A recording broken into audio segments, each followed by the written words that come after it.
Shalom, muita paz, muita luz, na luz da verdade, do real Messias, Emmanuel Abidurshim, o Senhor do juízo final. Ele é o prometido Espírito da verdade que Jesus Cristo anunciou, Consolador. Ele é o Senhor do juízo final. Emmanuel Abidurshim, autor da mensagem do grau na luz da verdade. Oremos. Senhor, nosso Deus Pai, nós te pedimos, abençoe-nos com teu sagrado amor, sabedoria e justiça, para que possamos, assim, vencer nossos desafios diários, vivenciar e servir-te com fidelidade na tua luz da verdade. Amém. Eu estava falando sobre os mandamentos, 10 mandamentos, estava falando alguma coisa sobre Abraão, Noé, né? Sobre o juízo final. Então, além do livro os 10 mandamentos e o Pai Nosso, explicados por Abidurshim, esse livro é editado, né, pela Ordem do Grau na Terra, www.graal.org.br, e pelo Movimento Internacional do Grau no Brasil, www.mensagendograu.com.br. Também falei sobre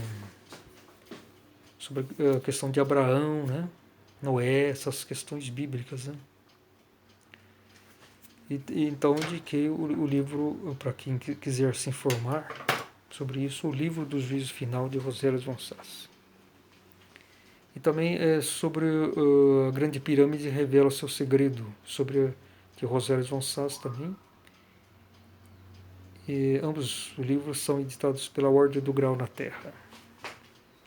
São livros fundamentais, né, para esclarecermos sobre questões do juízo final, sobre o mistério da Grande Pirâmide e sobre, principalmente sobre a Bíblia, né, também, que muitas histórias inverídicas que existem na Bíblia, né. E, enfim, o livro do juízo final,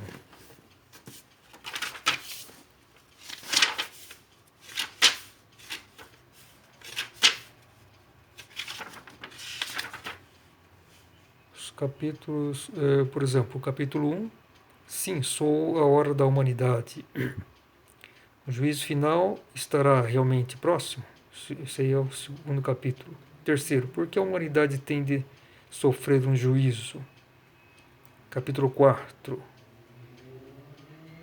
A humanidade não deveria, por intermédio de advertências e avisos, ser preparado para um juízo? Quinto, por que existe tanto sofrimento na Terra? Capítulo 6. Profecias. Capítulo 7. A Igreja resistirá ao juízo? Capítulo 8. A Bíblia. Capítulo 9. O ser humano e o pecado original. Capítulo 10. Por que Lúcifer desceu para a criação? Capítulo 11. O que é a verdade? Capítulo 12. A conquista da Lua. Capítulo 13. Átomos. Capítulo 14. O Sol morre. Capítulo 15. O enigma das doenças e dos sofrimentos. Capítulo 16. Uniões matrimoniais. Capítulo 17. Amor, felicidade. Capítulo 18. Sono, sonho. Capítulo 19. Da atuação dos grandes e pequenos entes da natureza, primeira parte. Capítulo 20. Da atuação dos grandes e pequenos entes da natureza, segunda parte. Capítulo 21. Costumes natalinos de eras passadas. Capítulo 12. A morte terrena e a vida no além, primeira parte. Capítulo 23, a morte terrena e a vida no além, segunda parte. Capítulo 24, o grande cometa, a estrela do juízo. Depois o epílogo. Então aí são 24 capítulos.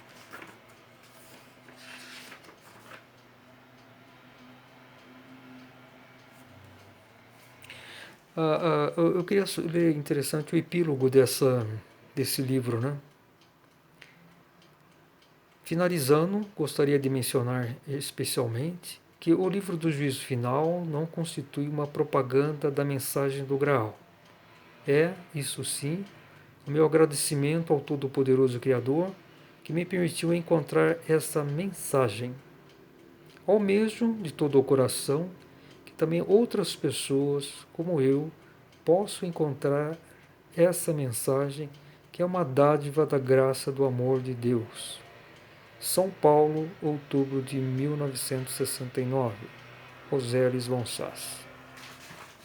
Então esse é o epílogo de Roséles von Sass.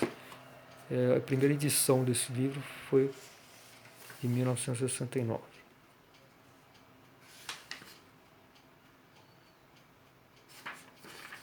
Eu queria ler o prefácio desse livro também, né? Os relatos deste livro, extraordinários e inéditos, trazem o esclarecimento de erros que desde milênios vêm se imiscuindo na história da humanidade, alastrando-se e obscurecendo a verdade, impedindo, dessa maneira, o desenvolvimento espiritual dos seres humanos. Hoje, na hora da grande transformação universal, na época do juízo final, já muito anunciado, não mais podem persistir erros. Serão descobertos pela luz da verdade. O enviado da luz, proveniente das alturas máximas, iniciou o gigantesco acontecimento da transformação universal. Seguindo-o, vieram também vários auxiliadores, oriundos de regiões acima da origem do espírito humano, como sempre tem acontecido por ocasiões de épocas cruciantes no desenvolvimento humano. Todos eles trazem em si o verdadeiro saber. A esses pertence também a autora do presente livro, aurindo de fontes de saber a ela inerentes, que nada tem a ver com espiritismo, vidência, ocultismo, etc. Ela escreveu os extraordinários desvendamentos que aqui seguem. São Paulo, outubro de 1969. Ordem do Graal na Terra. Um esclarecimento que a Ordem do Graal na Terra é uma instituição que foi fundada em 1958. E ela foi fundada por, até onde eu tenho conhecimento, né, por 3 discípulos do Real Messias Abidurchim, que foram justamente Roséles von Sass, discípulos brasileiros, né, que eram assim, de nacionalidades estrangeiras. Roséles von Sass era austríaca, naturalizada brasileira, né? Roséles von Sass viveu entre 1906 e 1997. Ela escreveu 11 livros, né, editados pela Ordem do Graal na Terra. Então, houveram 3 discípulos do Messias Abidurchim, que viviam na Terra entre 1875 e 1941. E após o seu falecimento, a sua viúva, Frau Maria, e juntamente com uma filha chamada Irmingard, fundaram o Movimento Internacional do Graal. Me parece que em 1945, logo após o final da Segunda Guerra Mundial, né? E a propriedade que von Perberg, né, que o Messias Abidurchin atuou de 1928 a 1938, que foi tomado pelos nazistas, né, que se localizava no Tirol da Áustria,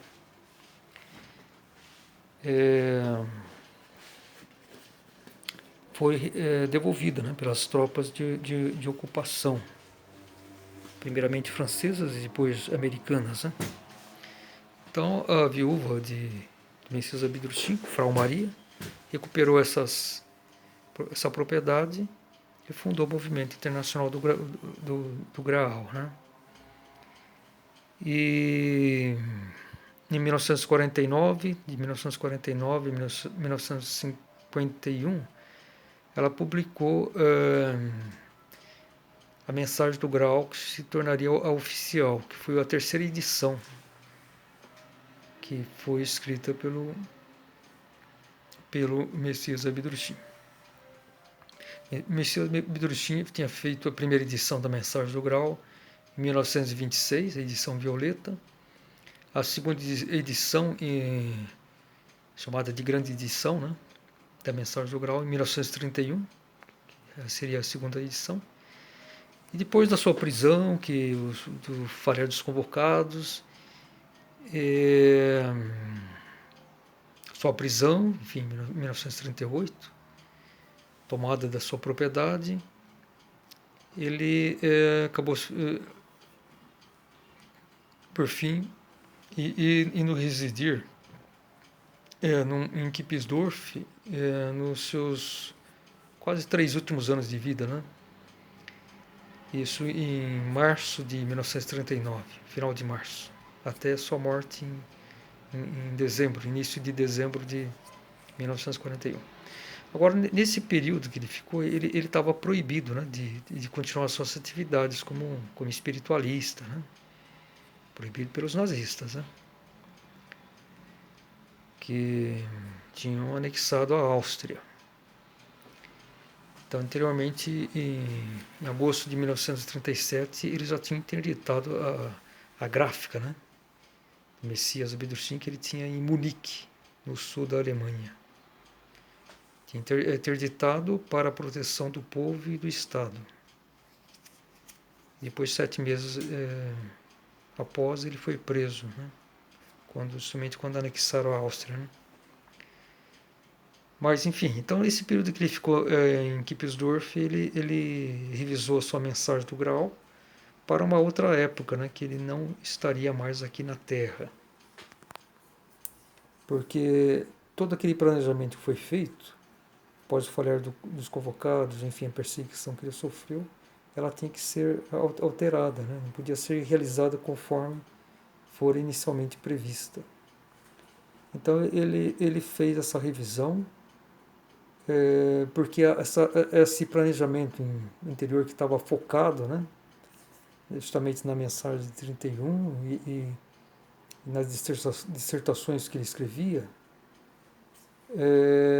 teve que ser revisadas para se adequar e ser útil para a salvação do ser humano numa época posterior que ele não estivesse mais na Terra. Então, ele fez essa revisão durante acho que durou mais ou menos a revisão de todas as suas dissertações, né? Tem um novo formato na sua mensagem, né? Agora para 3 volumes, e uma nova ordenação das suas dissertações. Como ele estava proibido de exercer suas atividades, ele fez muito discretamente, né? Ele não divulgou para poucos isso, né? Um ou outro teve algum relato, enfim, mas isso também ocasionou algumas dúvidas. Algumas pessoas acharam que não foi ele que fez essa modificação, né? Então, por isso que existem aqueles adeptos da mensagem de 1931, ainda hoje. Há um pequeno número de pessoas que acreditam que a única válida é aquela mensagem de 31 e que a mensagem a terceira edição, né, que o Messias Abidurchin teria realizado entre 1939 em 1941, não foi ele que fez. Esses adeptos acreditam que Frau Maria, que incumbiu o primeiro apóstolo de Bidursim, Herbert Wollmann, que ele foi o primeiro apóstolo, né? Me parece em 1930, né? Que o Senhor Messias consagrou ele, né? Como o primeiro apóstolo. Inclusive, ele foi casado com a filha mais nova de Frau Maria, né? Do primeiro casamento. Frau Maria, ela era uma viúva da Primeira Guerra Mundial. Ela tinha três filhos. Depois que ela conheceu também o Messias Abedursim, que ainda não tinha iniciado sua missão, né, aqui na Terra. Ele, por sinal, também ele tinha se separado da primeira esposa. Ele teve um filho que tinha falecido também no final da Primeira Guerra Mundial. Então eles se conheceram e se casaram, né? Mas houve muitas dúvidas de alguns antigos adeptos, né, de que teria sido Abedursim mesmo que havia feito essa revisão na sua mensagem, né? Mas afinal, então, Frau Maria retomou a propriedade de Womperberg e ela, com o auxílio de seus dois filhos, né? Diretamente de seus dois filhos, Irmingard e Alexander, ela reorganizou Womperberg e publicou essa terceira edição, que passou a ser oficial, né? Ela publicou de 1949 a 1951. E após isso, foi aconselhado, enfim, que as pessoas que tivessem essa antiga mensagem de 31 não mais a lessem, e sim a mensagem de Três Homens. Aliás, até houve uma recomendação que as pessoas que tinham essa mensagem de 31 a queimassem. Eu acredito que essa ordem pode ter vindo do próprio Messias Abedursim. Quando ele estava revisando, então no final ele orientou Frau Maria dessa forma. Porque eu penso, né, eu acredito sim, que o Messias Abedursim ele fez essa revisão porque ele previa que ele iria falecer e não ia poder retomar a sua missão, né? Porque isso teve todas as consequências do falhar da humanidade, do karma que a humanidade adquiriu por não reconhecê-lo como o esperado Espírito da Verdade, o Senhor do Juízo Final. Mas ele não estava certo que ele iria morrer, né? Até, de certa forma, prematuramente, aos 66 anos, porque se previa que ele ia viver muito mais tempo. Então, eu acredito o seguinte, que ele, apesar de ter essa intuição que ele iria morrer, e ele não queria deixar a humanidade na mão, porque a mensagem do Graal, isso é uma interpretação minha, né? De 31, antiga, ela perdeu validade como tábua de salvação. Isso Frau Maria sempre falou, né? Que a mensagem do Graal tem que ser uma tábua de salvação para a humanidade. Então aquela mensagem de 31 não servia mais para isso, servia apenas para incriminar a humanidade. É como o corpo morto de Cristo, que foi a palavra assassinada, né? Então, o corpo morto de Cristo só serve para incriminar uma humanidade, mostrar o crime que ela cometeu. E nós fazemos parte da humanidade, né? Nós temos o karma da humanidade. Além do karma individual, temos o karma coletivo da humanidade, né? Tem o coletivo também, tem familiar, tem todas essas questões kármicas, né? E eu quero até fazer um pequena observação, que os restos mortais de Cristo existem e foram guardados, né? Eu sempre divulgo isso. Eu tenho até uma teoria que na caverna órbita direita, no fundo, né, da caverna órbita direita do Calvário de Gordon, em Jerusalém, está a entrada fechada para o seu sepulcro. Inclusive eu divulgo isso aqui no canal do YouTube e divulguei muito também no Facebook, mas já faz um mês que eu excluí minha conta, quase 2 meses, né? 11 de novembro. Depois de 10 anos, né, no Facebook, eu não pretendo mais retornar. Mas eu faço essa divulgação, inclusive alguns vídeos, né, de que o sepulcro oculto de Cristo e os seus restos mortais estão no Calvário de Gordon. E a pessoa que conhece Jerusalém ou que pesquisar vai saber disso. E eu espero que se faça uma investigação arqueológica no fundo da caverna direita, onde a caverna direita é isso, né? Uma órbita, né? Porque essa Calvário de Gordon lembra um crânio, né? Um crânio vivo, né? Interessante, né? Ele lembra um formato de um crânio, mas não morto. Parece que ele tá vivo, né? Inclusive no centro da órbita caverna direita parece que é como se fosse uma pupilha, um olho, né? E justamente nessa pupilha, nesse olho, né, que eu acredito que é lá o ponto onde está a entrada oculta. E mais ainda, pelas fotos que eu observei, parece que nessa pupila olho está uma caveira. Caveira de algum desconhecido.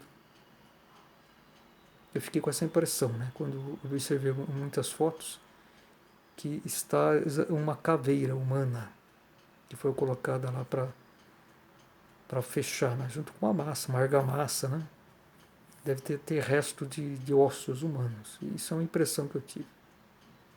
Não tenho certeza, porque isso foi feito há 2000 anos atrás, né? Então está muito. Fica sob ação do tempo também, né? Então, mas de qualquer forma eu acho que foi relativamente preservado, né? Essas casos se for uma caveira, né? E isso foi feito por José de Arimateia, que informações de que ele vivia naquela região, né? Era a propriedade dele. Então é isso. Aliás, eu sempre, nos meus vídeos, eu coloco meu WhatsApp também, né? Tem um grupo do WhatsApp também sobre a mensagem do Graal. E eu sempre coloco o meu e-mail, né? E aí na descrição do vídeo para quem quiser fazer contato comigo, né? Falar mais sobre a minha teoria, sobre as coisas, sobre a mensagem do Graal. Tem a igreja também da Igreja Cristã do Santo Graal, que é uma proposta minha, que eu acho que é o que está faltando. É inspirado no grande apóstolo Paulo, né? Que fez a divulgação do Evangelho de Jesus. E pode-se dizer que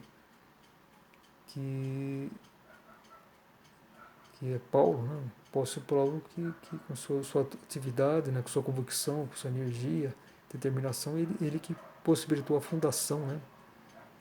Da igreja cristã, né? Então eu penso que uma mensagem de Deus ela tem que ser difundida. Não pode, a humanidade não pode deixar ela assim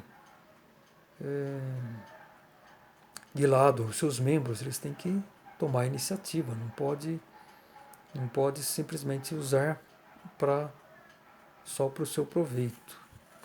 Então é um dever de cada pessoa que reconhece uma mensagem de Deus. E no caso é a mensagem do Graal, do Espírito da Verdade, a nova palavra viva de Deus. Então fiz essa proposta da Igreja Cristã do Santo Graal, que ela visa a vivência e a divulgação da, da, da mensagem do grau, das dissertações, da mensagem do grau, e estudo e vivência também da literatura de Rosales von Sass, da literatura do Graal, que foi toda, pode-se dizer que é a obra do Messias Abdurrahim aqui na Terra. Mas eu estava falando sobre a fundação da Ordem do Graal, né? Eu acabei falando sobre outros assuntos também, né? Mas então houve 3 discípulos brasileiros, né, que eram representantes desse movimento internacional do Graal, que foi fundado em 1945 por Mingardi e por Frau Maria. E, enfim, então ela estava falando sobre a mensagem do Grau em 3 volumes, que Frau Maria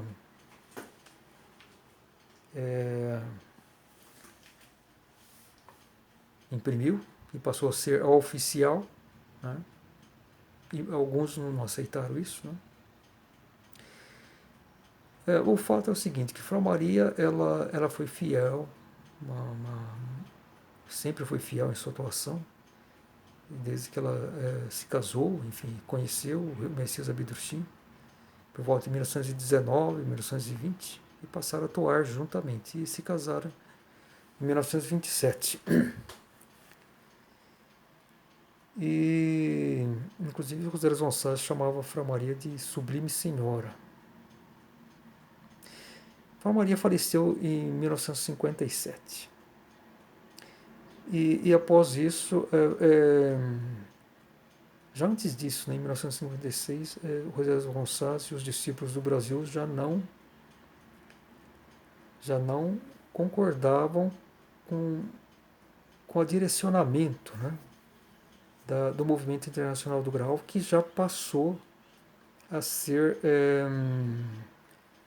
presidida por Alexander Benhardt, que era filho de Frau Maria, do seu primeiro casamento.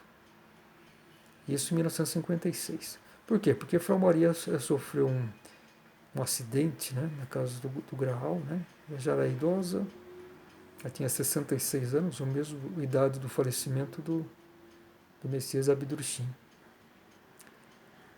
E ela sofreu uma queda e fraturou o fêmur. Na casa do Graal, me parece que era a casa, a sua residência, né? Onde Abdurrahim, Messias Abdurrahim, residia, né? Com a sua família, né? Em Vomperberg, né? De 1928 a 1938. Mas o fato é que Frau Maria sofreu esse acidente, foi bem tratada, é lógico, mas ela não se recuperou e veio a falecer em 1957. Então, ela via que não podia mais devido a essa enfermidade. Isso foi em 1953 que ela sofreu esse acidente. E devido a essa enfermidade, né, que ela não se recuperou totalmente, ela passou a presidência para o seu filho Alexander. E então, a partir daí, as determinações, enfim, que ele tomava já não se coadunava com o pensamento de Rosales von Sass, né? De privilegiar a mensagem do Graal sempre, né? Ele já estava vendo uma visão assim, mais material, né, da coisa, né? Estava pensando mais na questão financeira, turística, que poderia ser Vomperberg. Então ele já teve aí o seu pensamento, sua direção para as trevas, vamos dizer assim. Então isso não concordou, discordou Rosales von Sass e outros 2 discípulos, que um se chamava Walter Browne e o outro era Barão von Sass, né? Harry von Sass, que era, não sei se na época já eram casados ou não, Rosales von Sass e o Barão von Sass. O Barão von Sass, eu sei que ele era lituano e possivelmente ele foi naturalizado brasileiro. Eu, por sinal, quando eu frequentei a mensagem, quer dizer, a Ordem do Grau na Terra, de 1989 até 1994, fui poucas vezes, mas eu cheguei a conhecer pessoalmente, vi, né? O Harry von Sass, né? E também a Dona Rosélia von Sass. Cheguei a conhecer, né? Inclusive com a Dona Rosélia eu cheguei até a conversar, trocar algumas pouquíssimas palavras, né? Cumprimentar, meu selamento, né? Que aliás, amanhã, dia 29,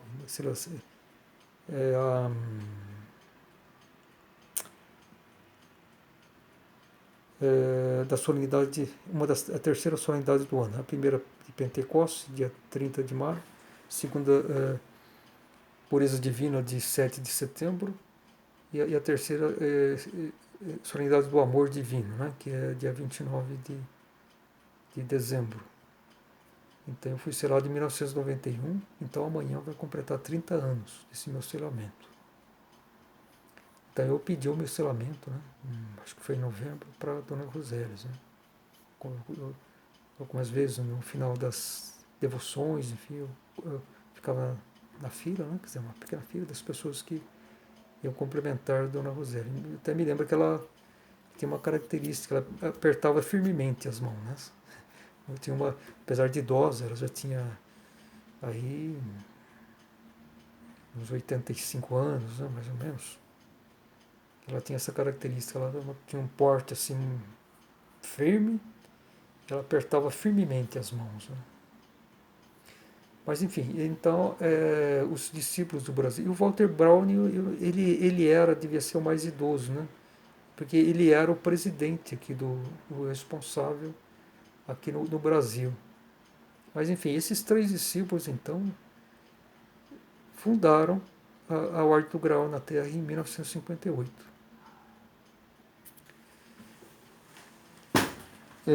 Enfim, eu vou concluir isso daqui lendo o prefácio do livro, o livro do Juízo Final. Introdução. O presente livro tem por finalidade despertar um anseio pela verdade e também conduzir para a verdade. Pois somente o reconhecimento da verdade pode libertar o ser humano da longa noite do caos e das teias da mentira. A verdade transmite força, saber e a verdadeira paz de alma, e ela conduz a criatura humana de volta para sua pátria, para o mundo luminoso do espírito, para o paraíso há muito perdido. São Paulo, outubro de 1969, Rosélia von Sass. Shalom, muita paz, muita luz.